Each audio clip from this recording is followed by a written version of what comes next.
Hey there, you're listening to the Girls Talking Life podcast, and I'm your host, Johanna. If you're like me, you love time with friends. I always leave feeling encouraged, inspired to try something different, or I've learned something new. So why not continue to grow even when we can't be with our girlfriends? We're not made to do life on our own. So in each episode of this show, I'll bring you a girl and her story to give you refreshing ideas to stir your soul. Let's walk this road together. Are you ready to talk life? Welcome to the show. I'm so glad you chose to spend some time here. There are so many other things you could be listening to, and I'm honored that you're listening in here. I want to let you know about the free downloadable conversation cards you can get by joining the Girls Talking Life newsletter to keep the conversation going. They are great for a girls' night in or a small group or a women's event, and right now I'm working on redesigning them to be even better. To grab a set of these conversation cards so you can get talking, go to girlstalkinglife.com to sign up. And when the new cards become available, I will send those to you too. Do you feel tethered by something in your past? Like you can't quite move through the grief of an event? Or do you wonder what it means to really walk in freedom? Amy Loflin, my guest today on the show, encourages women to abandon their self-imposed prisons of shame or unforgiveness, replace the limitations of bitterness with the progress of forgiveness, and accept true transformation. Today, Amy and I chat about her role in ministry, leading the outreach for her church as the Serve Director. Amy tells us that God has been prompting her to find her voice and to share more of her story with others, so that's exactly what we're doing today. Amy talks about losing her mom as a young adult and holding her family at arm's length as a means of self-preservation. She also shares a very personal story of forgiveness and tells us that it's a continuous process and not a one-time event. She shares some intimate moments where God showed her how to unleash herself and to trust Him more. I do want to let you know that Amy talks briefly about sexual abuse. She does not go into detail whatsoever, but I want you to be aware that it's coming in case that's something that isn't good for your heart to hear. Everything we talk about can be found in the show notes for today's episode on girlstalkinglife.com. Here is my conversation with Amy. Hi, Amy. Thank you so much for joining me on the show. Oh, thank you so much for having me, Johanna. It's a true honor. Absolutely.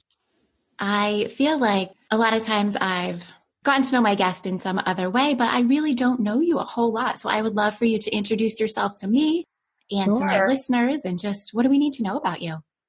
Absolutely. Well, I am in North Carolina, central North Carolina. I've born and raised here. I've always lived here. My husband and I, we grew up 20 minutes apart, but we met at NC State University. So it's kind of funny. And he has a family business. And so we settled in this area. We're in just the heart of the Triad, in a small town called Kernersville. Okay. But it's right in the middle of three kind of larger cities. And so it's nice to have access to a lot of other things. So yeah, we have two sons. Jacob is 18 and he is a freshman in college this year. So that's been a big transition year for us. And then our other son is Ben, and he is a sophomore in high school right now. Just got his license about 2 weeks ago. So yeah, always something going on. All right. Fantastic. And you are the Serve Director at your church. I am. And I can imagine what that means, but can you talk to me about it? Absolutely. Yeah. So my husband, Chad, and I and our family, we have been a part of the Summit Church. I think we started attending there, I want to say in 2010. And then I came on staff a couple of years after that. And so my role is basically community outreach. So everything that has to do outside of a Sunday, I get to participate in. And it's an amazing job. It's our church, our vision statement is to receive and share the love of Jesus.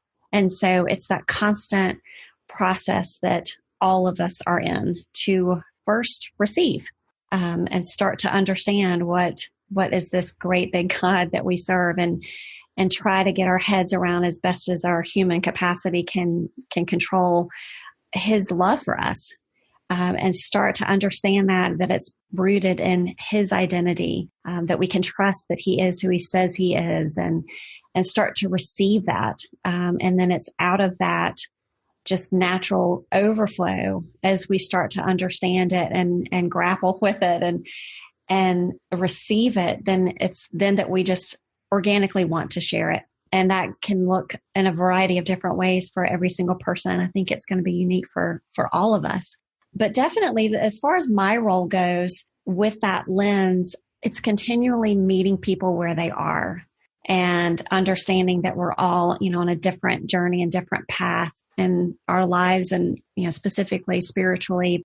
So thinking about our community, working along those lens of, if our church were to disappear, would anyone notice? And really that's kind of the filter of what I use and my team uses and how we decide what we're going to be doing in the community. And as far as meeting people where they are, recognizing that needs look in such a variety of ways around us.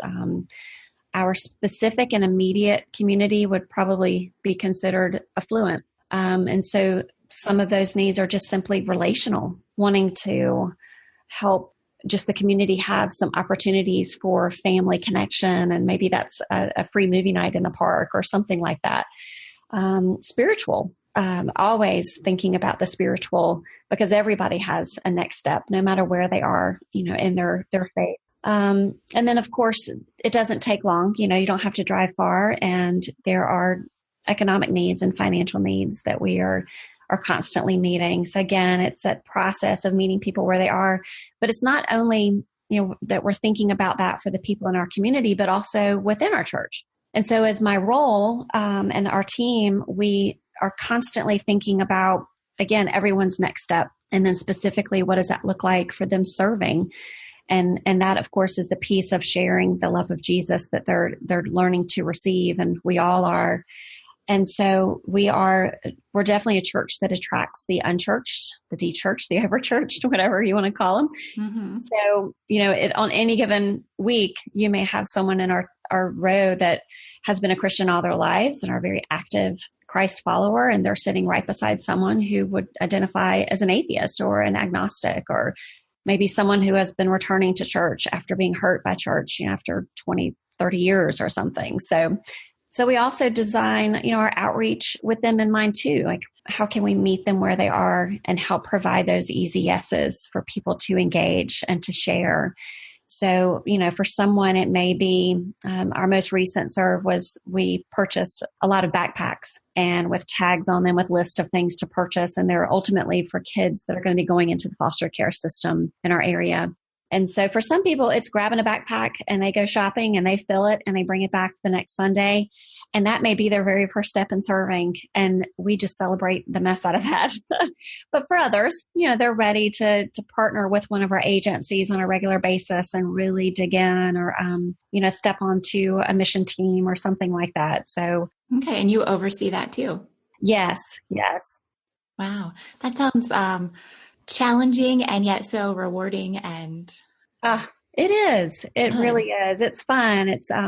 It's wonderful to see people take those steps, and a lot of people may come in and they want to put their hands on everything for a bit, and then suddenly you see somebody really get their heart broken for something specific. Maybe that's food insecurity or something like that, and then they really start to just delve into one of our partner agencies, and they're showing up there on a continuous basis. And so it's very rewarding, and I feel like I have a front row seat to a lot of that. Yeah, knowing where to plug in is not always an easy thing. You're absolutely right. Yeah. You're right. It's I think most people have that desire and want to help, but they don't really know how. And so, yes, like I said, we just really try to give people an easy yes to step into something and see where God leads them from there. So, okay, great. So you were a school counselor for 7 years and then a stay-at-home mom for 7 years. And now you're in your current role at your church, and it's been another 7 years. Are you ready for a transition? Well, I don't know. It's one of those things I'm just keep saying yes to God. And just recently, within the past couple of years, I've started to pay attention to that urge, I guess is the best way, that desire to start using my voice more. It was easy to ignore for a while, and I kept pushing it aside, and because I wasn't sure what that was going to look like. But I just, in a variety of different ways, just felt that urge. And I do feel like it's been something that's Spirit led, that God has just continued to say, I'm writing a beautiful story with you, and it's not just for you. I want you to share it. And I think through this process of my job, and again, meeting people where they are, it's almost as if God has gifted me with this lens, and it's not perfect and it's still in progress and I drop it a lot of times, but it's almost as if I have these glimpses of time, whether I'm standing in the lobby and I'm seeing people coming down our sidewalk, or I'm at the grocery store in a line, or, I'm at a ball game with for my son, or whatever that may look like. That it's almost as if I have this glimpse of people that it's not just flesh and blood around me, but it's walking stories. And it's just an exciting thing to see, because just through this process of recognizing God's hand throughout my own story, and then it makes me curious. I wonder what he's doing in their story. I want to see that. And I wonder if they know. Do they know how much God's hand is in their story? So that's what excites me. And just connecting with him, and just stories throughout Scripture and the life of Jesus, and how much he speaks to us. And that word is so living for all of us. And it just makes me curious. I love stories too. And that's part of why I do this, is I want to share, help share the stories of women and what they're up to and what God is doing in their lives. And so what do you do? I know you have that curiosity, and I absolutely do too. How do you draw those stories out, and what do you do with them once you know? Right. I think that's a great question. Well, I think personally, I first had to admit the value of my own, and the value of my own voice, and that just started small, admitting it to, a dear friend, admitting that desire to my husband, and then to one of my pastors. And those are some of the hardest steps. Right. Yes. Okay. And, when you get that encouragement and that thumbs up from some of those key people in your life, I think, okay, maybe this is a thread that I need to start pulling. So that led me to saying yes to attend She Speaks conference, which is through Proverbs 31, Lisa Turkhurst. And so that was 2 summers ago. And then shortly after that, and because I wasn't sure exactly what God was doing through this, I kept being encouraged to find a platform or a venue. Like what is your specific voice addressing? And maybe I'm still trying to figure that out. I'm not sure about that. But just recently, it was last fall, I attended the Women's Speaker Collective that was charged by Danielle Strickland and her incredible team. And again, just another workshop to help me find my voice, and where's the story leading? It's amazing to hear other stories. Yeah, right. How they encourage you in your own. Yeah, I love that. Oh, absolutely. And just the connection with the other women that have the same desire, and hearing what God's doing through and with and for them. And it just seems to explode. But I also, as much as I enjoy, sharing a message from a stage, whatever venue that might look like, one of, I think, the best things too is just grassroots. It's circling up with your tribe, people that know you so well and love you so well, and hearing their stories and praying together, but then also circling up with people that you don't know very well. And that's risky, and that's part of our groups model with our church. But just that grassroots or even just sitting across the table from someone with a cup of coffee that, you want to get to know a little bit better, and hearing their story. And so, I don't know, it's just all encompassing. We started a new small group this week, actually. Oh, wow. Yeah. And some of the couples we know fairly well. Yeah. And then there are maybe 7 new couples, and we're actually going to start a marriage study. Oh. And it's really exciting because I don't know any of these people, and I want to know their stories. And wonderful. We are the more mature marrieds yes. in this group. So that's kind of exciting that maybe we have some wisdom or something to model. No doubt. But it's also maybe just for me, but it's kind of nerve-wracking too. Oh, it is. Well, you have to get vulnerable. Right. Right. And for me, it's not worth it not to, to step into situations like that and just take off your mask, and just get real and say, hey, this is what I'm struggling with, or this is what's difficult, and then you hear across the circle, me too, I get it, and you're not alone, and it's okay. And oh man, there's so much value in that. There's so much healing. So yeah, I love that. All right, Amy, your message is to move forward in freedom. You want others to be able to move forward in this freedom. And right.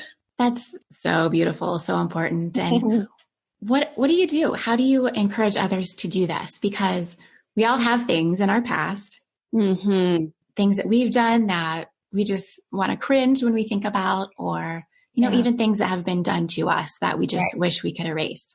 Right. Right. Absolutely. How do you encourage others to break those chains? Well, I think what I can share a bit about is just one example from my own story. When I was in college, my mom died of a sudden and massive heart attack. I was 21, and mom and I were very close. We had just a really strong, very special relationship. And so I can't share much of my own story without sharing that part of it because it was so instrumental in my life. One, just our relationship was so instrumental for me and the foundation that she built for me and the values that she instilled in me. But then, of course, the loss of her death, of how it shaped me. I can't imagine losing a mom, especially at that age. Any age is bad, but that's young adult. You need your mama. Yeah, it was really hard. It was because we were just at that cusp of our relationship shifting into more of a friendship, and so, but just to share a couple of things that I feel like God used that situation to shape me because it was such a sudden loss. It was just a complete jolt. But I think that I didn't realize what an idol my mom was for me. Mm. And I think that grief, that loss, it left me so reeling that I remember saying out loud, who do I dance for now? And I don't dance. let me make that clear. My husband is a great dancer. I do not dance, but just figuratively. Right. Who do I dance for? Because she was such an encourager to me, such a support. She was always the first one I call with big news or, test grades like, Mom, this class is going great or whatever it looked like. And so it left me very unstable with her sudden death. And so that process of grieving, I knew that at some point it was either going to make me bitter or better. And I know so many people have had to make that decision. Okay, this is either going to tear me up and leave me just a shell of a person, or I'm going to honor her and honor my God and honor myself and honor those that I love and just see how I can grow through this. And so many lessons just through that whole process. I would say I felt like I was grieving in a pretty healthy way, the first several years of that, but fast forward a few years, and Chad and I had been married for a few years, and the boys were young. And periodically, he kept coming to me and saying, Amy, I feel like you're holding back. I feel like I'm at arm's length with you. And honestly, I got kind of frustrated hearing that. I kept thinking, I don't know what your problem is. I'm good. We're good. We're happy. What's going on here? And I just kept ignoring it and really arguing about that. But he just kept lovingly coming back to me and just trying to point this out to me. So eventually there was this pivotal moment in my life. We were on the beach with several friends, and there was a few seconds where I didn't know where Ben was. And Ben was probably about 2.5, I think, at this point. And I remember he didn't have a life jacket on at the time. And so it was that moment, and I think every parent experiences it at some point along our life. It's just inevitable. We're all going to have that freak out moment of where's my kid, whether you're in a mall or you're on the beach. But the phrase that came to my head was, oh, so it's going to be Ben. And I took off walking a little bit faster. And then it literally a few seconds later, I found him. He was with a friend and he was having a blast and he was safe. But that phrase kept coming to my brain over the next, that evening and whatnot. And it was finally, we were on our way home from the beach and the boys were asleep in the back seat. And I just sobbed to Chad because I finally got it. I understood that it wasn't just a fear that something had happened to Ben. It was an expectation. And it was as if I realized in that moment, just like every parent has that healthy fear or worry, that something could potentially happen to someone that we love. I was actually waiting for it. And I think that what occurred to me in that time was that my mom's death was so sudden and so traumatic for me that subconsciously I decided I'm going to go ahead and grieve everybody else. I'm going to go ahead and grieve my husband. She was taken quickly and unexpectedly, and anyone else could be too. Yeah. I didn't trust life. I did not trust. I don't know if I'd say I didn't trust God, but I'm sure there's probably a piece of that in there. But yeah, I think there was a part of me that just thought, okay, I'm going to go ahead and I never want to feel that pain again. So if I go ahead and just assume it's going to happen, I'm going to be ready. Of course, that's foolish. But it took that circumstance that I felt like God just kind of used to say, Amy, this is the way you're living. And there's a byproduct in this that you are not all in. You are holding the three most precious men in your life at arm's length as this self-preservation. And it was such a turning point for me. And I wouldn't say I immediately changed. I did immediately have a new perspective, but I think it was kind of like trying to turn a cruise ship around that I would start to recognize, okay, wait a minute, I can feel safe. And that was another shift of me that I started to see pieces of my grief process as a gift, that God had used it to shape me in positive ways. And I decided to pour more into that. And then fast forward several years down the road. And in fact, this was maybe 8-9 years ago or so. And I was, the boys were probably late elementary school, early middle school, something like that. And I remember driving, and I could even tell you what road I was on. And I was just tossing up this popcorn prayer. God, shape my boys into the men that you want them to be for your kingdom. It wasn't this huge heartfelt prayer. Maybe one of them was going through something difficult at the time, or, something like that. And it was as if in that moment that I had this sweet, tender voice say, Amy, I used your mom's death to shape you into the woman, and shaping, because I'm obviously have not arrived anywhere, but use that to shape you into the woman that I want you to be for my kingdom. And it was almost as if it was this question of, how much do you really mean that prayer? Mm. It was almost as if him asking me, what if that even means you're not their mom anymore? And it was this, I can remember hearing my own audible gasp of, wow. But just seconds later, having the ability to exhale that and think, okay, God, you've taught me so much through this process of my grief that I trust you. And what a surreal moment of recognizing, okay, my hands are wide open, even with my own boys, that if that meant that I am taken from this earth for them to be shaped into the men God wants them to be, then okay. And please don't think that I'm some kind of martyr, or that I have some kind of death wish or anything like that. Of course, I want to be here as long as possible. I want to live to a great old age and enjoy grandchildren and all of that. But it was another just pivotal turning point of being able to trust God that, boy, there's freedom. There's freedom right there of realizing that no matter what happens, that God's going to use it and use it for good, as long as we allow it.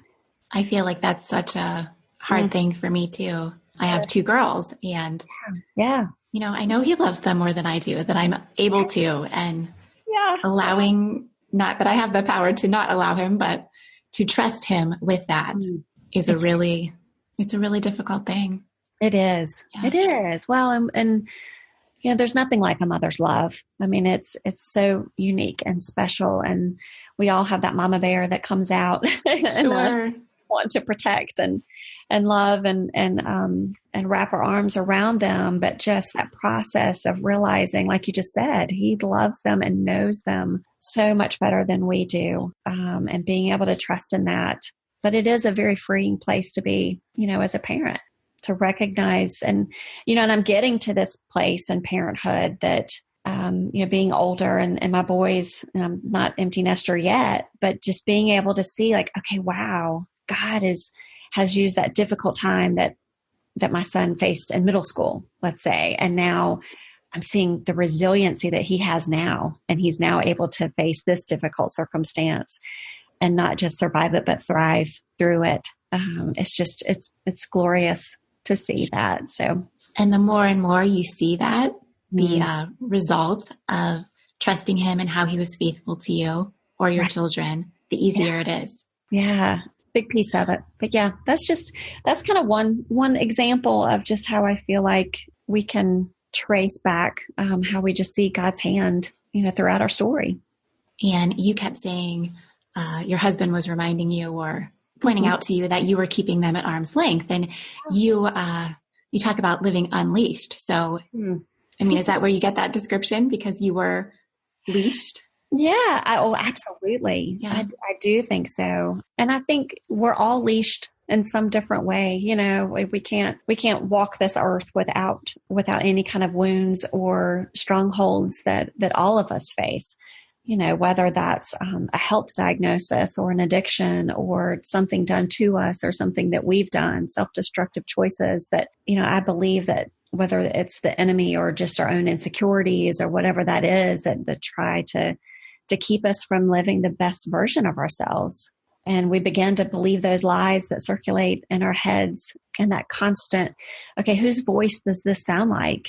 You know, I think that's just one filter that all of us can use through our lives. That is this a lie that I'm believing, or is this God's truth? Does this sound like something that a loving God, a loving Father, a divine creator would be saying to me? And does it line up with scripture? Then, okay, let's pull that thread. Let's pay attention to that. But if it's not, then we need to learn how to discount it and grow away from that. Hey, I'm going to jump in here to let you know about the show sponsor for today. I want to tell you about Pure Haven. Pure Haven is the maker of fresh, safe, personal, and home care products. Their mission is to educate the consumer about pure and safe alternative products and empower people to live the healthiest lifestyle possible. Their products are 100% free of toxins, guaranteed. I've been using Pure Haven products for years now, and I love that I can put their products on myself and my kids without worrying about the ingredients.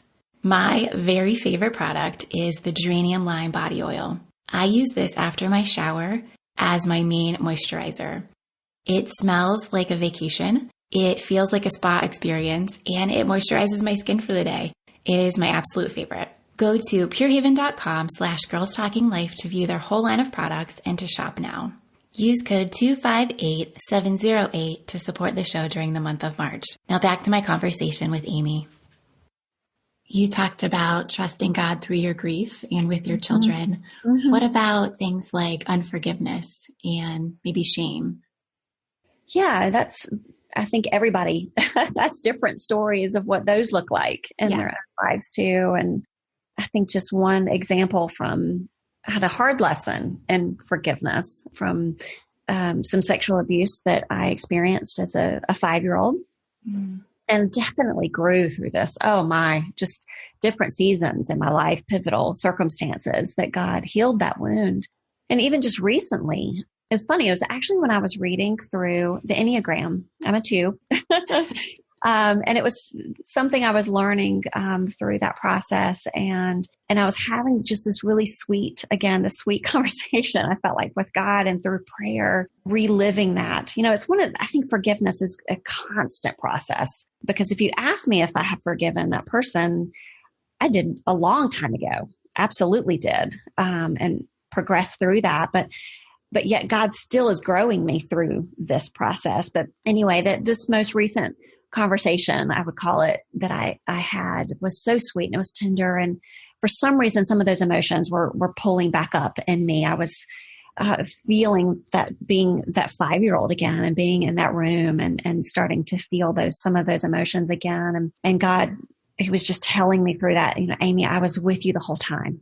And I know, God, I know you were. I knew that already. It's like He was just reminding me, like, yeah, I know that, God. And then all of a sudden His voice, it was like He said, but you weren't the only one I was with in that room. Ugh. Yeah. Wow. Wow. That was a gasp, another gasp moment. And like, yeah, God, I get it. I know you were with Him too. And there was a reason.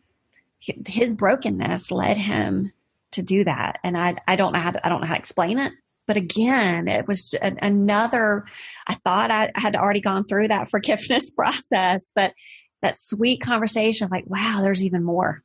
It's like an onion, you know, just feeling those layers of, wow, there's always more to learn. There's always more depth to grow into of, okay, our God is so much bigger than we ever think that He is, you know? I'm sorry, I'm crying. It's okay. I'm sorry. It's been an emotional couple of days for me. Okay. Yeah. Well, I think that, I don't know, as God's just so stinking good. If I could just put it plainly, I feel like, I'm 46, just recently turned 46 years old. And especially in this process of wanting to use my voice. And I've thought, why didn't I want to do this 20 years ago? Why didn't I want to start this earlier? And I thought, no, this is where God has me, in this process. And it's been great because I would say over the past 2 or 3 years, I've been learning to get to know him on a whole new level. It's almost as if, because I grew up Christian, I grew up in a Presbyterian home and I don't know of a time in my life that I wasn't learning about Jesus and who he is. But I think just lately, the past few years, I've been going through this process of, I know deconstruction is a big word right now, but I feel like mine was more of a restoration, like kind of like an art restorer. And this is not my own analogy. I read it somewhere recently, and forgive me, I don't know which author I read this from, but he was talking about his own process and how he compared it to art restoration, and how an art restorer gently and delicately would use his tools to chip away at the crud that builds up over time over a masterpiece, to try to get to that truth, that the beautiful original design underneath. And I just appreciate that analogy so much because, during some of that time, I did feel like I was almost tiptoeing into deconstruction, almost like a big bomb going off. Like, okay, no, I don't have to destroy everything that I've learned to believe and know and trust. But it's just this a delicate, faith-filled process. But more than anything else, I feel like God just keeps blowing up my boxes. Almost like this little, like I'm this cartoon character that just keeps building these boxes and showing them to God, like this gift, like, okay, look, God, look what I built you. And he just smiles at me and says, oh, Amy, I'm so much bigger than that. And I hold up my finger like, okay, hold on, I'll be right back. I'll tear that box down and build a bigger one and show it to him again. He's like, and finally it's like, he looked at me and just said, Amy, do you really think you're capable of building a box big enough for me? And it was freedom, freedom. There's that precious word again, and just feeling unleashed, that I'm not trying to leash him even anymore. It's just this, I don't have all the answers. I don't understand so much, even, not only through my own story, but through the people that I love and stories that they're walking through, and parts of scripture that I don't understand and can't really seem to make sense of. It's just, I just come back down to the word love. It's just love like Jesus did. And that just seems to be the anchor that I just keep having to come back to. Well, thank you for sharing that. There is a worship song that we would sing pretty regularly in church with a line that says, "It is for freedom that we are set free." Oh, yes. And for the longest time, I did not understand what that meant. Right? Yeah. I'm like, well, yeah. Right. It almost seems too obvious, but then it doesn't. Yeah. Mm-hmm. Right. So I found the Bible reference, and, it is not a command, but we are set free to enjoy that freedom. Like, that is something that God wants for us. We are to enjoy that. Yes. Yeah, absolutely. I just feel like that's what Jesus means with thy kingdom come. Thy kingdom come on earth as it is in heaven. And it's, heaven isn't something we just sit around and wait for and pray for and imagine. It's, how do we make it a reality here on earth? And that's freedom. And that's sharing that freedom. It's not just finding it for ourselves. Again, it's coming back to that receive and share. Because if we really are receiving it, we can't help but share it, and our faith doesn't, it's not just a list of check boxes of things that we do. And okay, check, I served, check, I gave, check, I joined a group, or whatever that looks like. It's, oh my gosh, this God is just so stinking big. He's so great. His love is so unreal that I just, the natural organic overflow is that I want to share that, even with people that have hurt me, even with people that have hurt the people that I love, or, because we all do that. Yeah. Any last thoughts on living in freedom before we move on? I would just say, I think a view that has helped me, this came to me just within the past couple of years, is that for a long time, I felt like I was trying to understand God through the lens, the filter of my circumstances. And so here's God. Sorry, I'm holding my hands up, but here's God.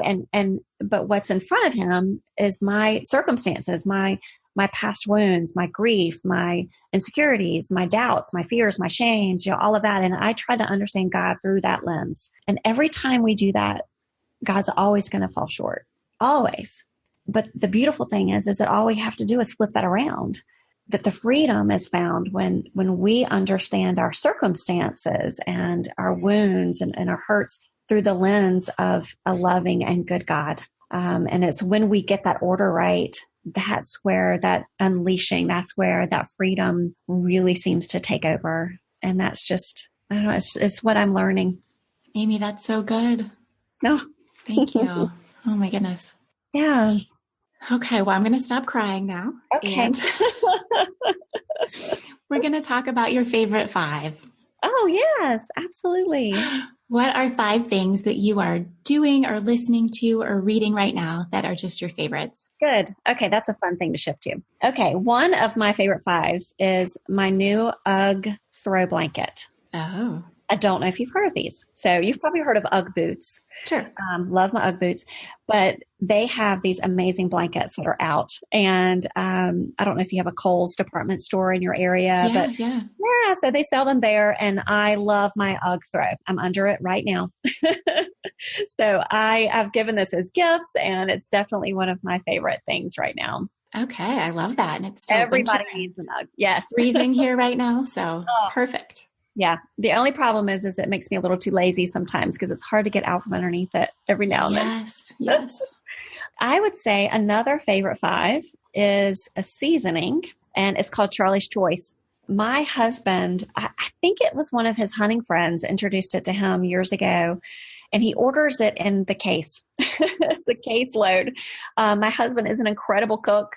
He can cook anything. I am not so much. I've got my few things, but it's one of those things that we put on everything. Okay, that was my question. What do you use this for?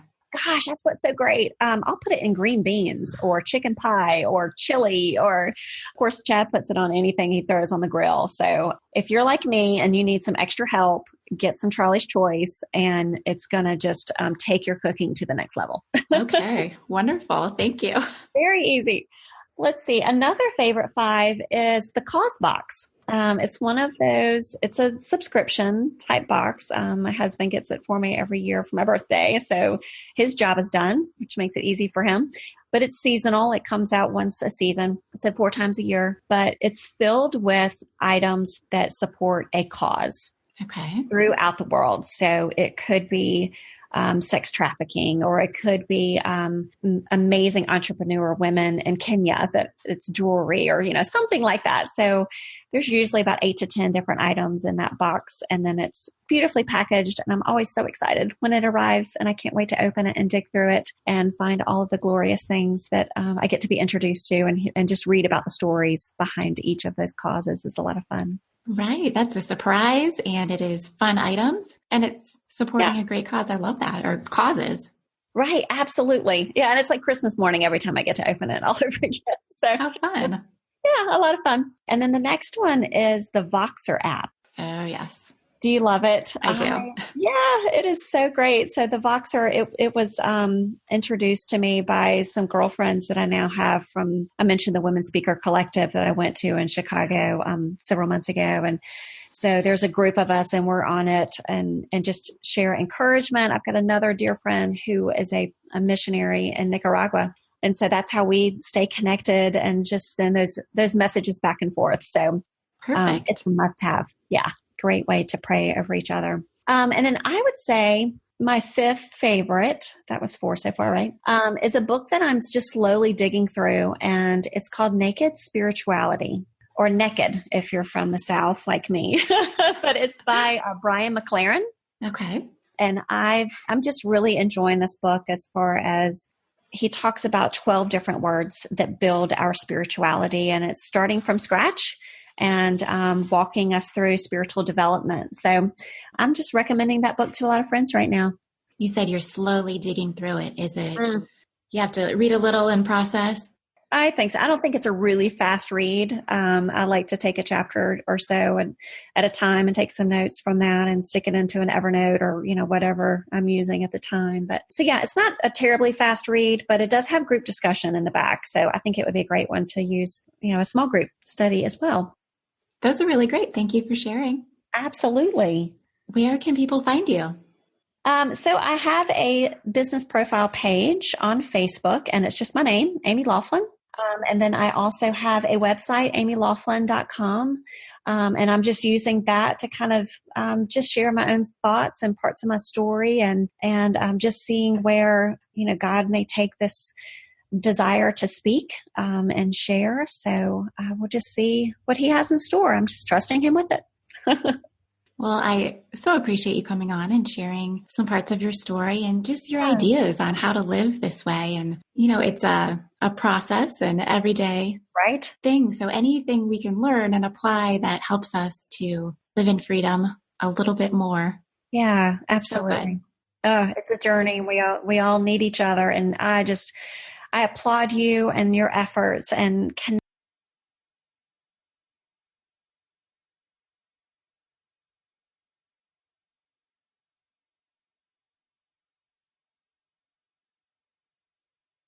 connecting women and our stories. And we've got to just feel empowered and emboldened to do that, to be authentic and transparent. And I love it. So I am cheering you on, girlfriend. Oh, thank you, Amy. Right back at you.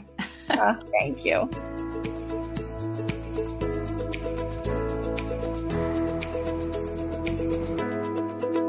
I hope you loved my conversation with Amy. She was an absolute joy to talk with. I love how she didn't claim to have everything figured out, but was just willing to say, hey, these are the things that God has showed me, and I want to use my voice to share it with you in the hopes that it can help free you too. John Piper writes about Galatians 5:1-5. For freedom, Christ has set us free. Christ's will is for you that you enjoy freedom. Where you go to school, what job you do, where you live, etc., are not nearly as crucial as whether you stand fast in freedom. If they were, the Bible would have commanded those things as clearly as he commands freedom, but it doesn't. Your enjoyment of freedom is much more important to God than many of the day-to-day decisions that fill us with so much concern. He says, a good test of your priorities in life would be whether you are just as concerned about the command to enjoy your freedom as you are about the other pressing decisions in your life. If you're looking for someone to speak at your upcoming event, be sure to get in touch with Amy. She would love to hear from you. If you know someone who would enjoy this podcast, please share it with them this week. And friends, don't let the conversation stop when the show is over. Share your stories and start your own conversations with the girls in your life. Thanks for tuning in.